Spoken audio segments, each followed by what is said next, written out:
जय हिंद, कैसे हैं आप सभी? आई होप अच्छे होंगे। जैसा कि आपको पता है कि हमने ईएमआरएस एग्ज़ाम का एक श्रृंखला स्टार्ट की है एमसीक्यू क्वेश्चन का जो इम्पोर्टेंट टॉपिक है। आप लोगों ने इससे पहले वाली वीडियो में बहुत अच्छा रिस्पॉन्स दिया, काफ़ी व्यूज़ गई और आप लोगों ने कमेंट बॉक्स में कहा कि सीरीज़ को आप जारी रखिए और अभी तक हमने एनईपी 2020 कवर किया है। अगर आपने अभी तक उसको कवर नहीं किया है, तो आप हमारी पिछली वीडियो में जाकर देख सकते हो। बहुत ही बढ़िया तरीके से हमने 45-45 क्वेश्चन कवर किया हुआ था, जो आपका बहुत ही एक्सप्लेनेशन के साथ आपका काफ़ी उसमें हेल्प करने को मिला, जैसा कि आप लोग का रिस्पॉन्सिबिलिटी था। और आप लोगों ने आपने कमेंट किया कि आप टीचिंग एप्टीट्यूड लाइए, डोमेन नॉलेज लाइए, तो कंप्यूटर लाइए, तो मैं आज कंप्यूटर के बारे में चर्चा कर लेते हैं। और आपको हो सकता है दिन में 3-4 वीडियो देखने को मिल जाएगी कल से, क्योंकि आज थोड़ा-सा मुझे टाइम कम है, तो हम कल से आपको एक कंप्यूटर की वीडियोज़ लगभग 30-32 40 क्वेश्चन का एमसीक्यू एक्सप्लेनेशन के साथ में एक डोमेन नॉलेज की वीडियो बना के दे दूँगा, ठीक है? चलिए आगे चलते हैं। ज अगर आपने हमारे चैनल को सब्सक्राइब नहीं किया तो कर लीजिए। आज हम बात करेंगे कंप्यूटर की मौलिक अवधारणा के बारे में, बहुत ही बेहतरीन तरीके से। और हम ये बता दें, जो मैं बुक से आपको ये बता रहा हूँ, ये यूथ पब्लिकेशन की बुक है, बहुत ही अच्छी सी किताब है। आपको हम फ्रंट पेज पहले दिखा देते हैं, ये देखिए। यही बुक है, आप देख सकते हैं। चलिए आगे चलते हैं, क्योंकि आप लोग बुक की ज़्यादा डिमांड करते हो ना कि यार कौन-सी बुक है। तो देखिए, आपके सिलेबस के अकॉर्डिंग कंप्यूटर में जो पहला है कंप्यूटर तंत्र की मौलिक अवधारणा, जिसे हम बोल देते हैं फंडामेंटल ऑफ कंप्यूटर सिस्टम। तो चलिए हम पहले देख लेते हैं। आपका पहला क्वेश्चन है, निम्नलिखित में से किस समूह में केवल इनपुट डिवाइस है?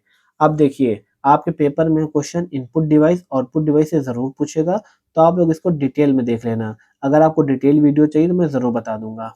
इनपुट डिवाइस में क्या-क्या आता है, पहले देख लेते हैं आपका। इसका आंसर होगा बी होगा, कीबोर्ड होगा, माउस होगा, स्कैनर होगा। ये क्या है, आपका इनपुट डिवाइस है। क्यों? क्योंकि देखिए कीबोर्ड से इनपुट डिवाइस वो होता है जिसका हम यूज़ करके क्या करते हैं, अंदर इंस्ट्रक्शन डालते हैं। कीबोर्ड से आप कुछ बटन से कुछ दबाते हो, तो क्या होता है, आपका इनपुट होता है, ठीक है ना? माउस हो गया यहाँ पे, ये होता है आपका स्कैनर। स्कैनर मतलब होता है जो चीज़ हम स्कैन करते हैं ना, तो वो भी तो अंदर चली जाती है मोबाइल के या फिर सिस्टम के अंदर। ये होता है आपका इनपुट डिवाइस, ठीक है? तो ये था आपका इनपुट डिवाइस। अब पूछा यार कि कंप्यूटर हार्डवेयर डिवाइस स्विच का एक उदाहरण है। स्विच क्या होता है आपका? इसमें स्विच का उदाहरण आपका नेटवर्किंग डिवाइस है। तो पूछ लेगा आपसे कि भाई स्विच क्या है? तो आप बताओगे स्विच एक नेटवर्किंग डिवाइस है। कैसे? देखिए, computer hardware device, switch networking device का एक उदाहरण है। नेटवर्किंग डिवाइस एक कंप्यूटर नेटवर्क में उपकरणों को एक साथ जोड़ता है जिसमें वे एक दूसरे से संचार कर सकें। देखिए, एक नेटवर्क दूसरे नेटवर्क को आपस में जोड़ता है, वो क्या होता है, स्विच। फॉर एग्ज़ाम्पल, अगर आप अपने किसी मित्र को कॉल करोगे, वो क्या करेगा, तुम्हारी फ़ोन उठा लेगा, तो तुम्हारा नेटवर्क तुम्हारे मित्र के नेटवर्क से क्या जुड़ जाएगा, जुड़ जाएगा। मतलब स्विच कर जाएगा, जुड़ जाएगा, ठीक है? इसी तरीके से आप इंस्टाग्राम पे या फिर आप क्या नाम है, हमारे यूट्यूब पे हमारी वीडियो देख रहे हैं, तो नेटवर्किंग के माध्यम से आप हमसे जुड़े हुए हो। यही क्या होता है, आपका स्विच होता है। उम्मीद करते हैं आपको ये समझ में आ गया होगा, ठीक है? हालाँकि आज का जो 82 नंबर का क्वेश्चन है, आज का मतलब मेरा तीसरा नंबर का क्वेश्चन है, और इसको पढ़ने से पहले मैं आपको बता दूँ, आपका जो एमबी, केबी करके एक फुल फॉर्म वाला आता है ना, कौन किससे ज़्यादा है, एमबी ज़्यादा बड़ा है, केबी बड़ा है, इसकी मैं वीडियोज़ आपको अभी लास्ट में डिटेल में देने वाला हूँ दूसरी बुक से, ठीक है? उसके लिए आप ज़रूर रुके रहिएगा। पूछा है, निम्नलिखित में से कौन-सी 4 बाइनरी अंकों से बना हुआ है? इसका राइट आंसर हो जाएगा निब्बल। जो निब्बल होता है ना, वो 4 बाइनरी से बना होता है। हालाँकि इसकी डिटेल वीडियो चलिए अभी मैं इसी क्वेश्चन के बाद आपको दे देता हूँ। इसमें दिया हुआ है आपका 4 बाइनरी अंकों से बने समूह को क्या कहते हैं? निब्बल कहते हैं। क्योंकि 1 बाइट 8 बिट्स का होता है। अब आपको देखिए बाइट, बिट्स कुछ समझ में नहीं आ रहा होगा, लेकिन जस्ट अभी आपको मैं दिखाने वाला हूँ, बाइट क्या होता है, केबी क्या होता है, एमबी क्या होता है, एमबी बड़ा होता है कि केबी बड़ा होता है, इसके बारे में आपको भी तुरंत मैं फुल डिटेल दूँगा, ठीक है? वो दूसरी बुक में है फिलहाल के लिए। चलिए इसको पहले एक्सप्लेनेशन देख लेते हैं, फिर आगे चलते हैं। बोला है, 4 बाइनरी अंकों से बने समूह को निब्बल कहते हैं, क्योंकि 1 बाइट 8 बिट्स का होता है और 4 बिट्स का समूह एक आधा बाइट होता है। ये आपको कंफ्यूज कर गया होगा, लेकिन थोड़ा सब्र रखिए, अभी कॉन्सेप्ट क्लियर होगा, ठीक है? इसलिए इसे हाफ बाइट या ट्रेडेड भी कहा जाता है। चलिए आपको दूसरे बुक में इसका डिटेल एक्सप्लेनेशन दे देते हैं। ये दूसरी बुक है आपका अध्ययन मंत्रा की बुक है, इसमें देख लेते हैं थोड़ा सा डिटेल में कि देखिए आपको समझ में देखिए आना चाहिए, क्योंकि एमसीक्यू से आपका सिलेक्शन तो नहीं होने वाला है, लेकिन जो इसका एक्सप्लेनेशन है ना, वो बहुत ज़्यादा मैटर करता है। पहली बात ये बोला है आपका, देखिए पहली बात इम्पोर्टेंट क्वेश्चन है, आपको चांसेस हैं देखने को मिल जाएँ, चाहे आपको केवीएस में देखने को मिल जाए या फिर आपको शायद ईएमआरएस में भी देखने को मिलेगा, ठीक है? एक निब्बल में 4 बाइट, हमने बोला ना एक निब्बल में कितने बाइट होते हैं? 4 बाइट। एक बाइट में कितने होते हैं? देखिए बिट है, ये बाइट है। एक निब्बल में 4 बिट्स, एक बाइट में कितने होते हैं आपका? 8 बिट्स होते हैं। देखिए 1 किलोबाइट जिसे हम केबी बोलते हैं, उसमें 1000 बाइट होता है, ठीक है ना? इससे बड़ा, इससे बड़ा, इससे बड़ा, देख लो ऐसे ही चल रहा है। अभी आपको ट्रिक बताएँगे हम। केबी होता है 1024, ये तो आपको पता होगा 100% मैं जानता हूँ। फिर आता है आपका एमबी, आपको पता है कि 1 एमबी में 1024 केबी होता है, देख लो। ये जो होता है ना इसके अंदर घुसा है। अब देखिए 1 जीबी में क्या होता है? 1024 एमबी होता है, जिसे बोलते हैं आपका 1 जीबी में आपका 1024 मेगाबाइट होता है, जीबी को बोलते हैं आपका गीगाबाइट। 1 गीगाबाइट में 1024 मेगाबाइट होता है, फिर आता है आपका टेराबाइट, टेराबाइट 1024 गीगाबाइट होता है। फिर आता है आपका पेटाबाइट होता है 1024 टेराबाइट। फिर आता है आपका एक्साबाइट, फिर आता है 1024 पेटाबाइट। फिर आता है आपका ज़ेट्टाबाइट, फिर आता है 1024 एक्साबाइट। फिर आता है आपका 1 योट्टाबाइट, 1024 ज़ेट्टाबाइट। मैं ये कहूँगा भाई इस क्वेश्चन को आप लिख लो, क्योंकि बहुत इंपॉर्टेंट क्वेश्चन है आपका, ठीक है? हालाँकि एक ट्रिक तो है, आपको 2 शुरू में पढ़ लेना है, एक निब्बल वाला, एक बाइट वाला, ठीक है ना? आपको तो नॉर्मली पता ही है बचपन से केबी होता है, फिर एमबी होता है, जीबी होता है। इसके आगे नहीं पता होता। तो आपका देखो जी से जीटी, है ना? जी से जीटी, जीटी ऐसे ट्रिक देखो। जीटी रोड होता है ना? जीटी रोड पे, है ना? जीटी, जी से हो गया जी, टी से टी, जीटी, है ना? जीटी पे मतलब जीटी रोड होती है, जीटी रोड पे क्या हो गया आपका? ई हो गया। जीटी रोड पे क्या हो गया? ई हो गया, मतलब ई होता है ना कि ये देखो एक्सीडेंट हो गया। तो जीटी मतलब जीटी रोड पे क्या हो गया? एक्सीडेंट हो गया है। एक्सीडेंट के बाद आपका क्या करेंगे हम? जिंदा बचेगा कि नहीं बचेगा? जेड से बोलते नहीं जिंदा बचेगा, वाई से या नहीं बचेगा अपने तरफ से डाल दो। देखो जीटी रोड पे क्या हो गया? एक्सीडेंट हो गया, जिंदा बचेगा या अपने से नहीं। ये आपका टिक लगा सकते हो, जो कि मेरे माइंड में अभी तुरंत आया है टिक, ठीक है ना? जीटी रोड पे क्या हो गया? एक्सीडेंट हो गया, जिंदा बचेगा या नहीं, जिंदा बचेगा या नहीं। तो ये आपका एक क्या नाम है कॉन्सेप्ट हो गया है। आप इसको क्या करिएगा, आप इसको ज़रूर कॉपी में लिखिए। न कॉपी ना सही आपको ये देखिए एकदम क्लियर मैंने सामने रख दिया है। आप इसको स्क्रीनशॉट खींच लो, बार-बार 4 बार 5 बार देख लेना, क्योंकि भाई आपको क्वेश्चन में पूछेगा ही पूछेगा। चलिए आगे चलते हैं आपके एमसीक्यू क्वेश्चन में। हमने यहाँ तक अभी कवर कर लिया था, अब फिर से आप देख लीजिए इस क्वेश्चन को, आप समझ में आ गया होगा।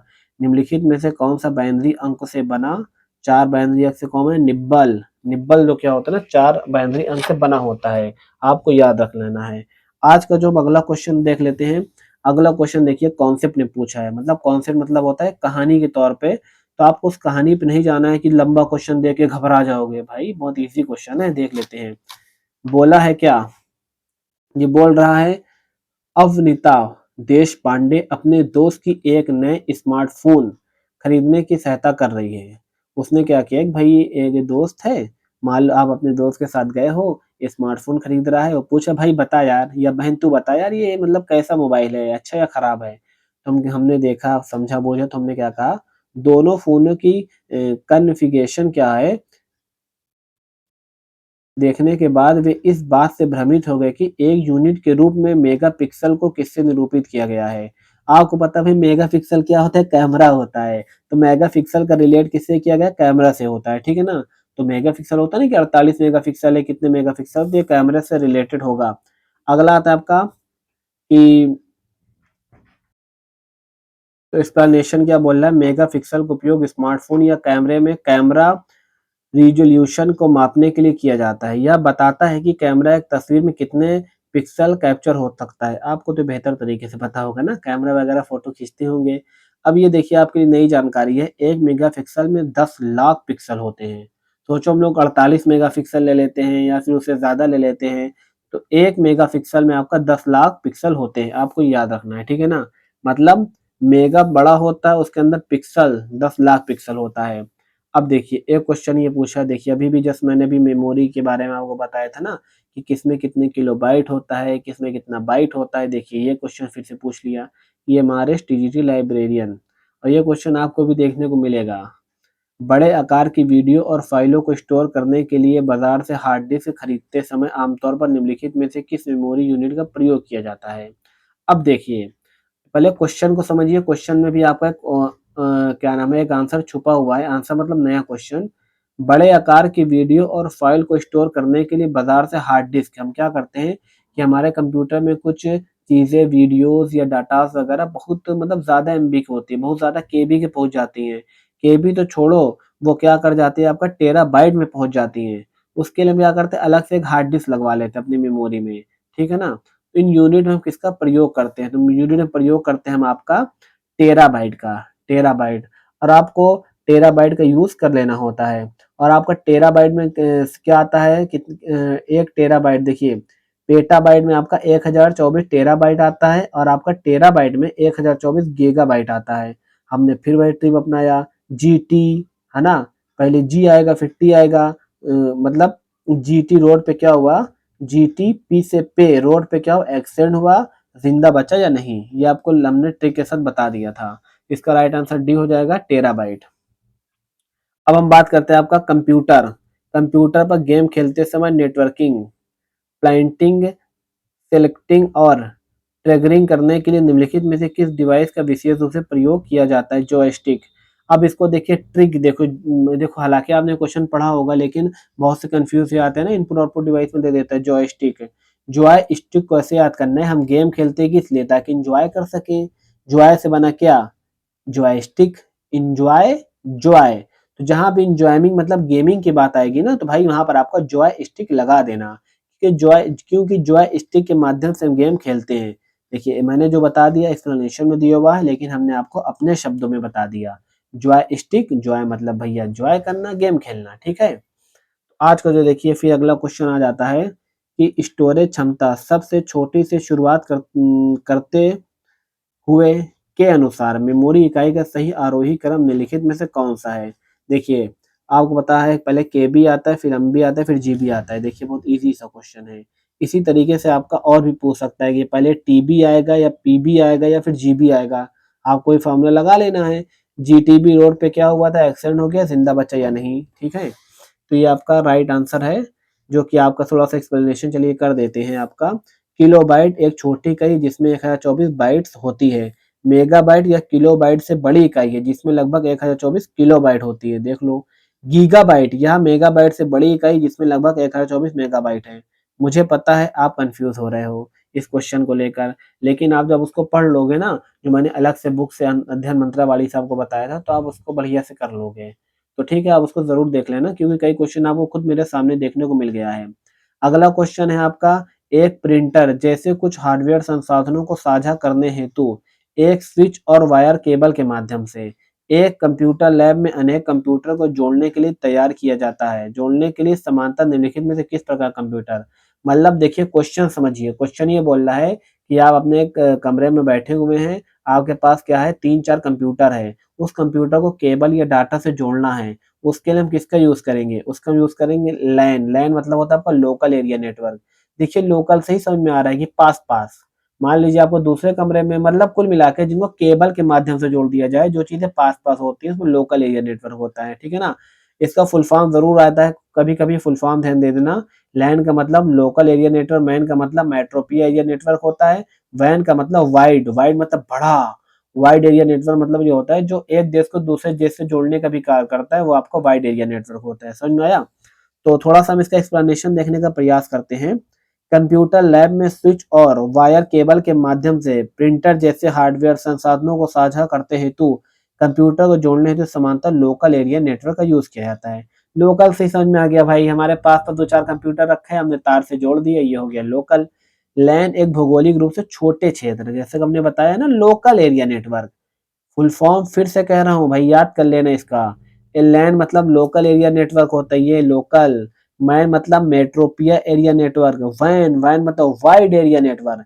एक लैन मतलब छोटा, वाइड माने बड़ा, तो वाइड एरिया ने मतलब बहुत मतलब बड़े पैमाने पर जो दूर-दूर के क्षेत्रों को जोड़ने का कार्य करता है। जोड़ने मतलब ये नहीं कि एक देश से दूसरे देश को जोड़ दिया, तार से जोड़ दिए, तार नहीं, हम लोग नेटवर्क का यूज़ करते हैं। जैसे आप कहीं फॉर एग्ज़ाम्पल कोई दुबई में हैं, हम बैठे अमेरिका में हैं, उनसे हम जो बातें कर रहे हैं एक दूसरे से, वो भी तो नेटवर्क से जुड़े हैं। वही आपका ये हो गया वाइड एरिया नेटवर्क, समझ रहे हो? ठीक है। तो अगला क्वेश्चन आपका, निम्नलिखित में से कौन सा एक इनपुट डिवाइस नहीं है? तो अभी तक हमने जो क्वेश्चन पढ़े हैं, हमने एक चीज देखा, इनपुट डिवाइस, आउटपुट डिवाइस और आपका मेमोरी वाला है ना, केबी एमबी वाला। ये क्वेश्चन बार बार भर भर के पूछ रहा है, तो आपको इस पे ज्यादा फोकस करना है। चलिए आपको हम इनपुट आउटपुट डिवाइस करवा ही देंगे इस क्वेश्चन के बाद से। तो क्या पूछा, निम्नलिखित में से कौन सा एक इनपुट डिवाइस नहीं है? क्या प्लाटर एक इनपुट डिवाइस है? क्या माइक एक इनपुट डिवाइस है? क्या आपका स्कैनर इनपुट डिवाइस है? क्या लाइन पर इनपुट डिवाइस है?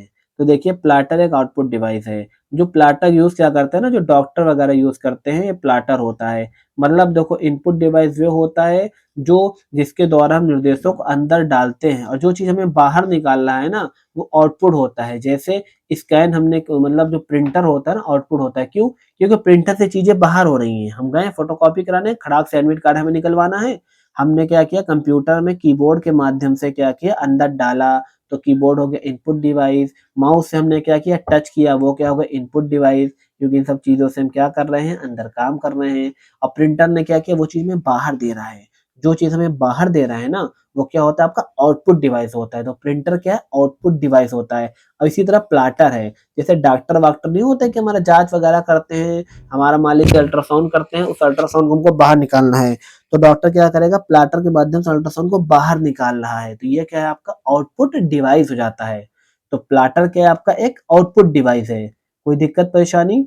अब तुम्हारे दिमाग में क्वेश्चन आ रहा होगा, यार सीपीयू क्या होता है फिर? सीपीयू ना इनपुट है ना आउटपुट है, ये आपका प्रोसेसिंग डिवाइस है।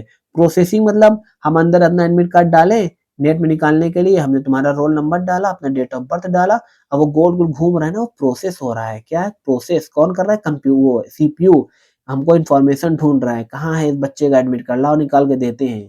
ये क्या होता है, आपका प्रोसेसिंग डिवाइस है। कौन? सीपीयू। सीपीयू को फुल फॉर्म क्या होता है, सेंट्रल प्रोसेसिंग यूनिट। और सीपीयू को कंप्यूटर का मस्तिष्क भी कहते हैं, ठीक है ना?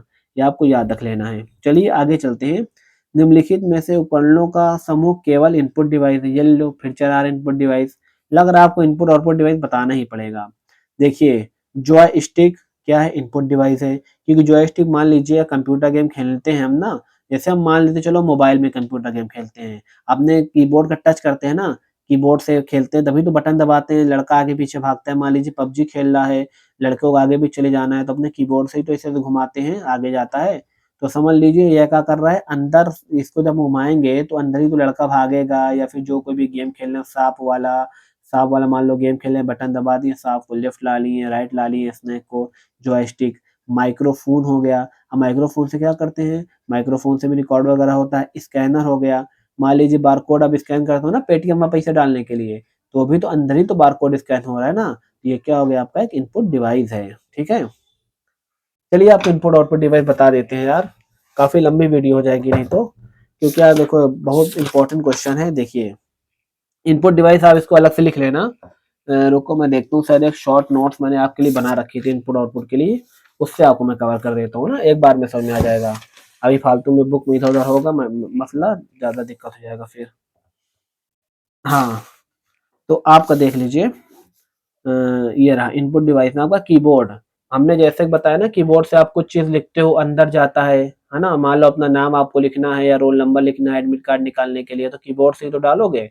तो कीबोर्ड हो जाता है, माउस हो जाता है। एक होता है आपका ट्रैक बॉल हो जाता है, ठीक है ना?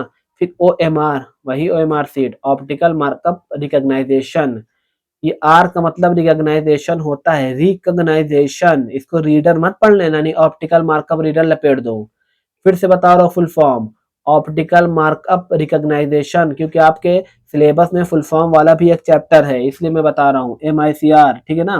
MICR, माइक्रोफोन, बारकोड रीडर, जो पेटीएम से एटीएम करते हो वही की बात कर रहा हूँ। वेब कैम, अब वेब कैम क्या होता है?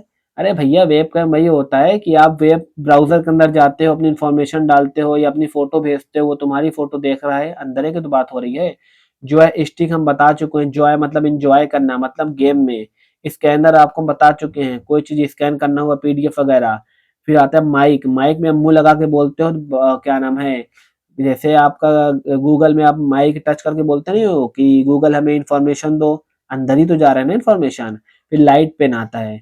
ये तो आपका हो गया इनपुट डिवाइस। हम बात कर लेते हैं आपका आउटपुट डिवाइस का। स्पीकर हो गया, है ना, प्लाटर बोल दिया जो डॉक्टर लोग यूज करते हैं, प्रिंटर हो गया, फिर आपका आपका मॉनिटर, ठीक है। अब देखिए, सीपीयू ना तो आपका आउटपुट है और ना ही आपका इनपुट है, यह एक प्रोग्रामिंग डिवाइस है। देखिए, मेमोरी है, प्रोग्रामिंग भाषा, ये सब की बात हम आगे करेंगे, ठीक है। तो हमने कहाँ तक क्वेश्चन कर लिया था आपका 89 तक। काफी लंबी वीडियो जा रही है, चलिए फिर भी देखते हैं। भारत में विकसित सर्वप्रथम सुपर कंप्यूटर है। आपको भाई इसको इंपॉर्टेंट याद रखना है, तो परम याद रखना, एक आपको याद रखना है, भारत में विकसित सर्वप्रथम सुपर कंप्यूटर परम कौन सा भैया? 8000। परम 8000 आपका कंप्यूटर है, जिसे डॉक्टर विजय भटकर के नेतृत्व में स्वदेशी तकनीक से सी डैक के द्वारा तैयार किया गया। ये भी याद करना है, कब तैयार किया गया? 1991 में विकसित किया गया था, ठीक है ना। और ये है, इसे भारत का पहला गीगा स्केल सुपर कंप्यूटर कहा जाता है। तो गीगा स्केल पहला सुपर कंप्यूटर इसे कहा जाता है। और आपको एक चीज और याद रखना है, जो सबसे तेज गति से चलने वाला कंप्यूटर पूरी दुनिया का, वो किसके पास है? कोई आप लोग गैस कर सकते हो? आप लोग गैस कर सकते हो, क्यों? क्योंकि सबसे ज्यादा तेज चलने वाला जो कंप्यूटर वो आपका अमेरिका के पास है। उसका नाम क्या? आपका फ्रंटियर। क्या नाम है आपका? फ्रंटियर। फ्रंटियर जो कंप्यूटर है अमेरिका के पास सबसे तेज चलने वाला है। और भारत के पास कौन सा है आपका सुपर कंप्यूटर? परम। और भी कई कंप्यूटर है परम के नाम से, जैसे हम बोलते हैं, भारत के बारे में बता रहा हूं मैं, परम सिद्धि व परम प्रवेग, ये भारत के कंप्यूटर हैं। हालांकि हमने 90 तक जो है यहाँ पे आज चर्चा कर ली है, क्योंकि मैंने कुछ ज्यादा एक्सप्लेनेशन आपको दे दिया है, जो आपके लिए इंपॉर्टेंट भी था। हम आगे भी चर्चाएं करने वाले हैं, कई सारे हैं अभी, कंप्यूटर है, टीचिंग एप्टीट्यूड है। तो फिलहाल आज के लिए इतना ही। तब तक के लिए हमारे चैनल को लाइक और सब्सक्राइब कर देना। धन्यवाद।